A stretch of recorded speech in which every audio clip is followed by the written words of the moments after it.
శ్రీ గణేశాయ నమః. శ్రీ గురుభ్యో నమః. శ్రీ సరస్వత్యై నమః. రాష్ట్రీయ స్వయం సేవక్ సంఘ నిర్మాత డాక్టర్ కేశవ్ బలీరామ్ హెడ్గే వారి జీవనగాథ పెను తుఫాన్లో దీపస్తంభం 23వ భాగంనకు సర్వులకు సాదర స్వాగతం. అప్పుడే డాక్టర్ జీ మనస్సుకు కష్టం కలిగించే సంఘటన ఒకటి జరిగింది. ఈ పెరుగుతున్న సంఘ కార్యం పట్ల బ్రిటిష్ ప్రభుత్వం గుండెల్లో గుబులు బయలుదేరింది. వారు ఒక సర్క్యులర్ విడుదల చేశారు. అందులో ఇలా ఉంది: రాజకీయ ఉద్యమాల్లో ప్రభుత్వ ఉద్యోగుల పాత్ర. ప్రభుత్వ ఉద్యోగుల సర్వీస్ రూల్స్ 21వ నియమం ప్రకారం రాష్ట్రీయ స్వయం సేవక్ సంఘ్ పేరుతో పిలువబడే సంస్థ పూర్తిగా మతతత్వ ఉద్యమాల్లోనూ రాజకీయ ఉద్యమాల్లోనూ పాల్గొంటున్నది.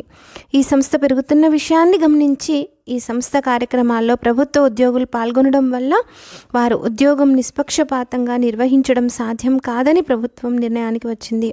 అందుకోసం ఏ ఒక్క ప్రభుత్వ ఉద్యోగి కూడా సంఘ సదస్యుడు కావడానికి, వాళ్ళ కార్యక్రమాల్లో పాల్గొనడానికి అనుమతించకూడదని ప్రభుత్వం నిర్ణయించింది. సంఘ కార్యాలయంలో డాక్టర్ జీ బాపూరావు వరహాడ్ పాండే కూర్చుని ఉన్నారు. అక్కడికి కృష్ణారావు మెహరీలు వచ్చారు. డాక్టర్ జీ అడిగారు, ఆ కాగితం తెచ్చావా? అవును, ఇవ్వు చూస్తాను. కృష్ణారావు ఆ పసుపుపచ్చ కాగితాన్ని డాక్టర్ చేతికిచ్చారు. దాన్ని జాగ్రత్తగా చదివారు. దీని పరిణామం ఎలా ఉంటుంది అన్నారు డాక్టర్ జీ. ఎలా ఉంటుంది? ప్రభుత్వ ఉద్యోగులు సంఘానికి రావడం ఆగిపోతుంది అన్నారు కృష్ణారావు. గవర్నమెంట్ ఉద్యోగులు ఎంతమంది వస్తున్నారు? చాలా కొద్దిమంది. ఈ బాణం వారి కోసం కాదు, వాళ్ళ పిల్లలు, బంధువుల్లో ఉన్న స్వయం సేవకుల కొరకు. ఆ విషయం ప్రస్తావించలేదు కదా, లేకపోవచ్చు. కానీ మనం ఎంత పిరికి వాళ్ళమంటే దీనివల్ల వాళ్ళు పిల్లల్ని, బంధువులను ఆపుతారు. మరి దీనికి మార్గం ఏమిటి? దీనికి గట్టి ఉపాయం ఆలోచించాలి. డాక్టర్ జీ వెంటనే అమరావతి వెళ్ళారు. అక్కడ సర్ మోరోపంత్ జోషిని కలిశారు. వారొకప్పుడు మధ్యప్రదేశ్ గృహమంత్రి. డాక్టర్ జీకి మంచి మిత్రులు. సంఘ విషయంలో ఆయన మనస్సులో మంచి అభిప్రాయం ఉందని డాక్టర్ జీకి తెలుసు. వారింటికి వెళ్ళగానే డాక్టర్ జీని యథోచితంగా స్వాగతించారు. ఈరోజు అమరావతికి ఏదైనా విశేషమైన పని మీద వచ్చారా అని అడిగారు జోషిజీ. మీతోనే పని ఉంది.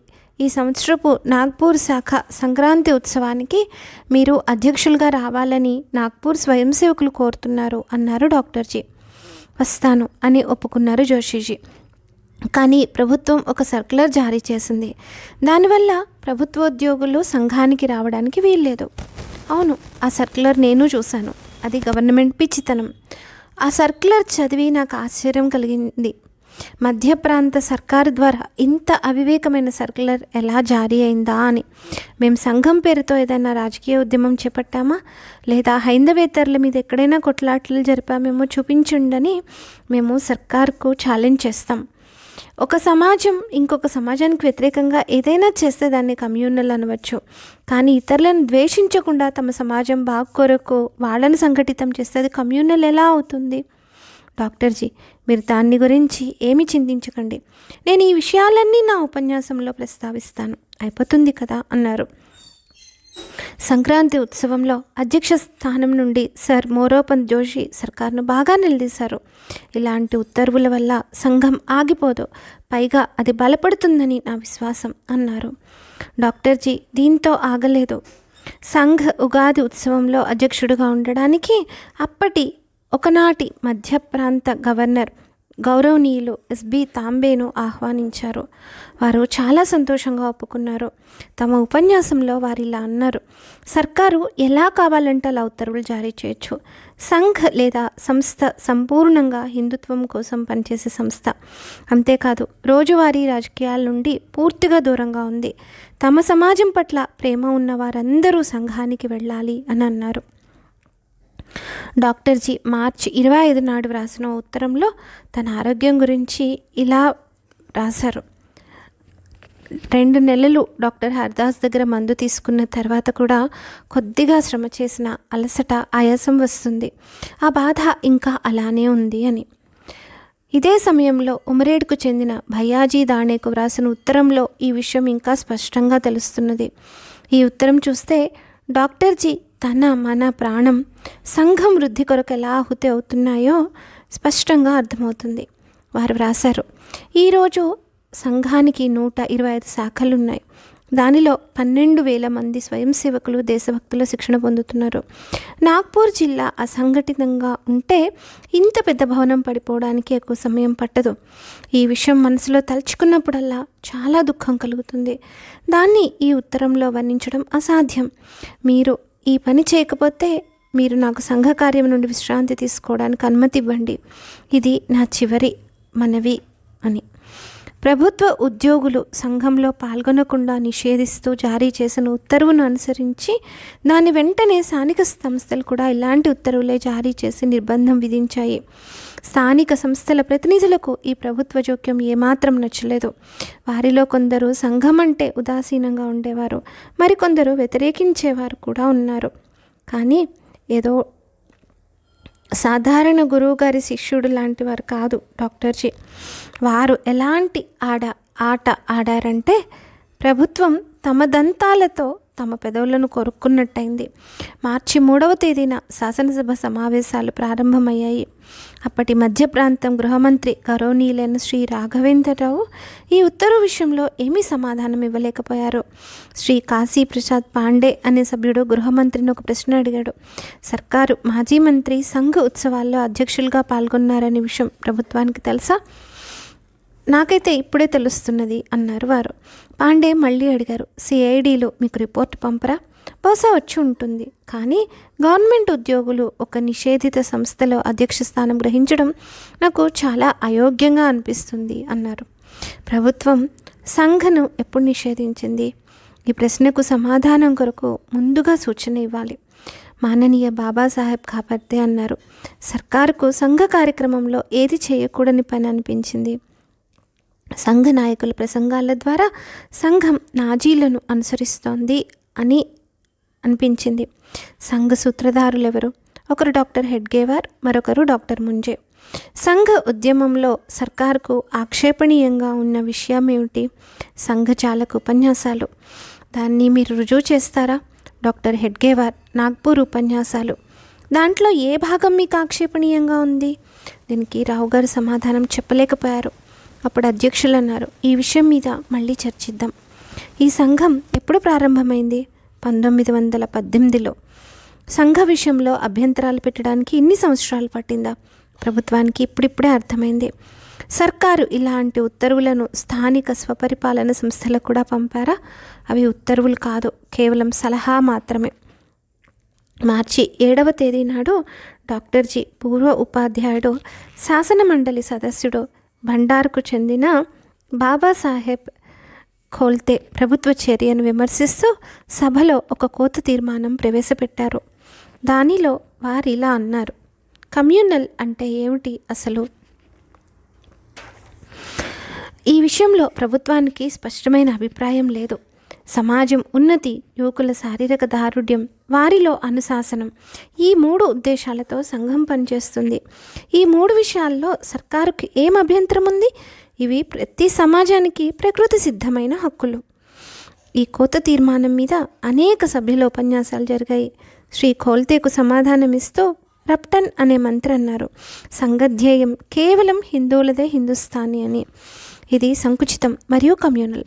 దాని మీద మానవీయ నానాసాహెబ్ కేదార్ అన్నారు, కేవలం హిందువులదే హిందుస్థాన్ అనే వాళ్ళను పిచ్చాసుపత్రికి పంపించాల్సిందే. శ్రీ ఫూలే అన్నారు, అయితే ప్రాంతంలో బ్రాహ్మణేతర పక్ష మరియు ఇతరుల కొరకు నడిచే సంస్థలు కూడా ఉన్నాయి, వాటిని కూడా నిషేధించాలి. డాక్టర్ బాబాసాహెబ్ ఖాపర్దే అన్నారు, డాక్టర్ హెడ్గేవార్ స్థాపించిన సంఘం హిట్లర్ నడిపించిన స్వయం సేవక్ సంఘటనల లాంటిది. అందువల్ల డాక్టర్ హెడ్గేవార్ని హిట్లర్ అనడం విచిత్రంగా ఉంది. ఖిలాఫత్ వారి స్వయం సేవక దళం ఉంది, వాళ్లను డాక్టర్ హెడ్గేవార్ అనో లేదా హిట్లర్ అనో ఎందుకు అనకూడదు? నా తర్కశాస్త్ర పాండిత్యం ఇప్పటికీ కూడా జ్ఞాపకం ఉంది. సర్కారు తర్కం ఎంత తప్పుగా ఉందో చూడండి. ఎవరైనా మీ తండ్రి గారికి పొడుగాటి మీసాలు ఉన్నాయి, నాకు కూడా అలాగే ఉన్నాయి చూడండి అంటే, కాబట్టి నేను కూడా మీ తండ్రినేనా అన్నట్లుగా ఉంది అనగానే అందరూ గొల్లున నవ్వారు. మార్చి 7, 8, 9 తేదీల్లో ఈ చర్చ జరిగింది. శ్రీ ఖోల్తే గారి కోత తీర్మానం నెగ్గింది. ప్రభుత్వానికి పెద్ద పరాభవమైంది. వెంటనే గవర్నర్ రావు మంత్రిమండలి పడిపోయింది. డిసెంబర్ చివరిలో నాగ్పూర్లో అఖిల మహారాష్ట్ర సాహిత్య సమ్మేళనం జరిగింది. కృష్ణాజీ పంత్ ఉరఫ్ కాకాసాహెబ్ ఖాడిల్కర్ ఈ సమ్మేళనానికి అధ్యక్షత వహించారు. డాక్టర్ జీ వారిని కలిసి, మీరు ఎలాగూ నాగ్పూర్కు వచ్చారు, ఇక్కడ సంఘ స్వయం సేవకుల హేమంత శిబిరం నడుస్తున్నది, మీరు కొంతసేపు అక్కడికి రావాలని మా మనవి అన్నారు. తప్పకుండా, దాని కొరకు మనవి ఎందుకు, ఇలాంటి వాటి విషయంలో ధ్యాస పెట్టడం పత్రికా రంగంలో పనిచేసే నాకు కర్తవ్యం లాంటిది. నేను ఒక్కడినే కాదు, నాతో పాటు ఇక్కడున్న మహోపాధ్యాయ దత్తపంత్ పొద్దార్, శంకర్ రావ్ దేవ్, సర్కార్ కిపే, షాహిర్ ఖాడిల్కర్ కూడా వస్తారు, రావచ్చు కదా అన్నారు. చాలా సంతోషం, మీతో పాటు వారు రావడం సువర్ణానికి తావి అబ్బినట్లుగా ఉంటుంది. తప్పకుండా తీసుకురండి. మిమ్మల్ని అక్కడికి తీసుకురావడానికి కారు పంపిస్తాను. వద్దు, మేమే వచ్చేస్తాం, సమ్మేళనం వ్యవస్థ ఆ విషయం చూసుకుంటుంది. చెప్పిన విధంగా ఆ అతిరథ మహారథులు సంఘ శిబిరం చూడ్డానికి వచ్చారు. అక్కడ వందల మంది స్వయం సేవకులు సైనిక గణవేష్లో స్వయంగా వేసుకున్న తెల్లటి అందమైన గుడారాల్లో ఉంటున్నారు. ప్రతి గుడారానికి ఈ అతిథులు వెళ్ళారు. అక్కడ కనిపిస్తున్న అనుశాసనయుత వాతావరణం ఏ దేశభక్తునైనా ఆకర్షించే విధంగా ఉంది. అతిథులు వేదిక మీద కూర్చున్నారు. తర్వాత వారి ముందు స్వయం సేవకుల సంచలనం జరిగింది. సంచలనాన్ని చూస్తూ, దీన్ని వర్ణించడం చాలా కష్టం అన్నారు ఖాడిల్కర్. తర్వాత స్వయం సేవకుల ముందు ఉపన్యసిస్తూ, మేము సాహిత్యకారులం, అంటే కేవలం మాట్లాడేవారం, రాసేవాళ్ళం. మా సామర్థ్యం మా పెన్నులో ఉంది. ఏ శక్తిని ఉపాసించాలని మేము రాస్తుంటామో ఆ శక్తి ప్రత్యక్ష రూపం ఇక్కడ మాకు సాక్షాత్కరించింది. మేము రాస్తున్న వేలాది వ్యాసాల వల్ల సాధ్యం కానిది కొద్దిసేపు ఇక్కడ నిలబడితే సాధ్యమవుతుంది. దీన్ని ఎంత అభినందించినా తక్కువే అన్నారు. సంఘ కార్యక్రమాలకు ఇలా ఒకవైపు నుండి అభినందన పరంపరలు అందుతూ ఉంటే, మరోవైపున ప్రభుత్వం అనేక ఆటంకాలు కలిగించడం ప్రారంభించింది. సంఘానికి ఆశ్రయం ఇచ్చిన వారు మిత్రులు, హితైభిలాషులు అయిన రాజా లక్ష్మణరావు భోస్లే స్వర్గస్థులైన తర్వాత వారి ఏనుగుసాలలో జరుగుతున్న శాఖను నిలిపివేయాలని పరోక్షంగా ఒత్తిడి ప్రారంభమైంది. రాజా ఉన్నప్పుడు ఆ అభ్యంతరాలను ఆయన లెక్క చేసేవారు. గొంగళి పురుగు వంటి రాజకీయ సంస్థలను, సంఘాలను మీరు మెడలో ఎందుకు వేసుకుంటారు అంటే, రాజాజీ దానికి జవాబుగా, ఇది ధర్మకార్యం అంతేకాని రాజకార్యం కాదు అనేవారు. కానీ రాజా మరణించిన తర్వాత శాఖ ఏనుగుల శాల నుండి తులసీబాగ్కు మారింది. అక్కడ సంఘ కార్యక్రమాలు ప్రారంభమైనాయి. అయితే ప్రభుత్వ ఒత్తిడి వల్ల అది కూడా మూతపడే స్థితి కనపడింది. అందువల్ల దీనికి శాశ్వత పరిష్కారం వెతకాలని డాక్టర్ జీ నాగానది అవతల రేషంబాగ్లో 2.5 ఎకరాల స్థలాన్ని కొన్నారు. ఖరీదు 700 రూపాయలు. సంఘానికి స్వంత భూమి దొరికింది. ఇప్పుడు శాఖను వేరే చోటికి మార్చండి అనేవారు ఉండరు. రేషంబాగ్లో సంఘం సంచలన్, దండ, సోల్, చురిక, కబడ్డీ ఇత్యాది కార్యక్రమాలు ఎలాంటి ఇబ్బందులు లేకుండా ప్రారంభమైనాయి. ఇలాంటిదే మరొక కష్టం కూడా వచ్చి పడింది. అయితే అదృష్టవశాత్తు ఇది ప్రభుత్వం తరఫు నుంచి కాదు. 2 సార్లు డాక్టర్ జీ కారాగృహవాసం అనుభవించిన కాంగ్రెస్ సంస్థ నుండి కార్యక్రమాలను అభ్యంతరాలు రావడం మొదలైంది. వర్ధా నివాసి జమునాలాల్ బజాజ్ నుండి కొన్ని ప్రశ్నలతో డాక్టర్ జీకి ఒక ఉత్తరం వచ్చింది. అస్పృశ్యత నివారణ విషయంలో సంఘ అభిప్రాయం ఏమిటి? ఖాదీ విషయంలో సంఘం ఆలోచన ఏమిటి? కాంగ్రెస్ కార్యకలాపాలను సంఘం ఎంతవరకు గౌరవిస్తుంది? సంఘ్ హిందూ మహాసభల మధ్య సంబంధం ఏమిటి? కృష్ణారావు మెహ్రీల్ బాబాసాహెబ్ ఆప్టేల్తో సంప్రదించిన మీదట డాక్టర్ జీ దానికి సమాధానం ఇలా వ్రాసారు: మీ ఉత్తరానికి జవాబు రాసి పంపడం కంటే మీరే కొంచెం సమయం ఇచ్చి నాగ్పూర్ వస్తే బాగుంటుంది. మనం పరస్పరం కలిసినప్పుడు అన్ని విషయాలను మాట్లాడుకుందాం. ఒకవేళ మీకు రావడానికి వీలు కాకుంటే నన్ను ఆజ్ఞాపించండి. నేను స్వయంగా వర్తా వస్తాను అని. 1934 జనవరి 31 నాడు ఉదయం డాక్టర్జీని కలవడానికి బజాజ్ వర్తా నుండి నాగ్పూర్ వచ్చారు. డాక్టర్జీకి వారు వచ్చినట్టు సమాచారం ఇచ్చారు. డాక్టర్జీ వారికి కార్యాలయం వద్ద ప్రేమతో స్వాగతం పలికారు. బజాజ్ అన్నారు, డాక్టర్ గారు, చాలా రోజులైంది మనం కలిసి. మీ ఆరోగ్యం బాగాలేదనిపిస్తుంది. ఆరోగ్యం పట్ల శ్రద్ధ తీసుకుంటున్నారా లేదా? శరీరమాద్యం ఖలు ధర్మ సాధనం అనే మాటను మేము మీకు చెప్పాలా? లేదు, సాధ్యమైనంత వరకు నేను నా ఆరోగ్యం గురించి జాగ్రత్తలు తీసుకుంటూనే ఉన్నాను. ఇక అసలు విషయానికి వద్దాం. నా ప్రశ్నలకు సమాధానం చెప్పండి. అస్పృశ్యత విషయంలో సంఘం అభిప్రాయం ఏమిటి? సంఘం అస్పృశ్యతను విశ్వసించదు.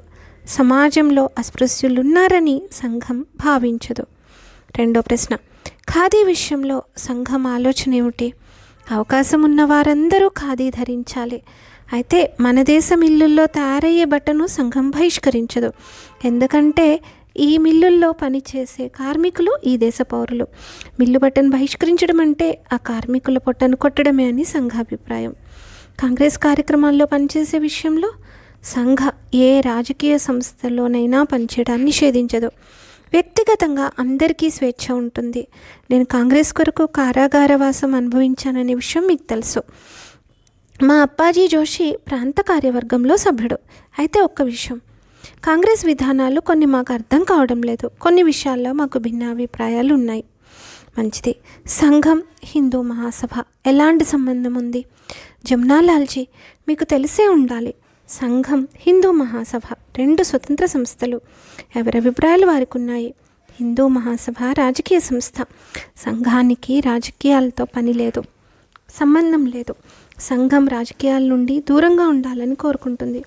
కేవలం హిందూ సమాజం శక్తివంతం ఎలా అవుతుందనే విషయం మీదనే మా ఆలోచనలు కేంద్రీకృతమై ఉన్నాయి. ఎందుకంటే హిందూ స్థానం హిందువులది. హిందువులు తమదనుకునే భూమి నువ్వు గింజంత కూడా మరెక్కడా లేదు.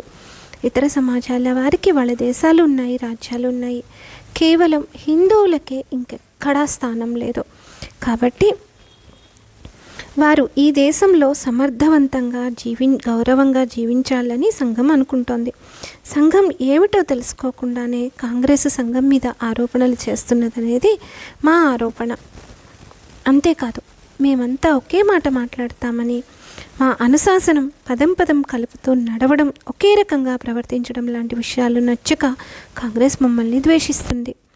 మీరు దేన్ని బట్టి ఇలా అంటున్నారు? మీరాబెన్ లేక తారాబెన్ సంఘం గురించి ఏమీ తెలుసుకోకుండానే ఇటీవల ఒక సభలో ఇష్టం వచ్చినట్టు మాట్లాడింది. సమావేశంలో తారాబెన్ ఆ సమయంలో అక్కడే ఉంది. ఆమెకు ఈ సంభాషణ ఇబ్బందిగా అనిపించింది. ఈ కలయిక ఫలితంగా సంఘం మీద కాంగ్రెస్కున్న తప్పుడు అభిప్రాయాలు వీగిపోయాయని, ఎలాంటి కారణాలు లేకుండానే కాంగ్రెస్ సంఘాన్ని ద్వేషించకూడదని డాక్టర్ జీ బజాజ్ చెప్పారు. ఆ తర్వాత ఏం జరిగింది?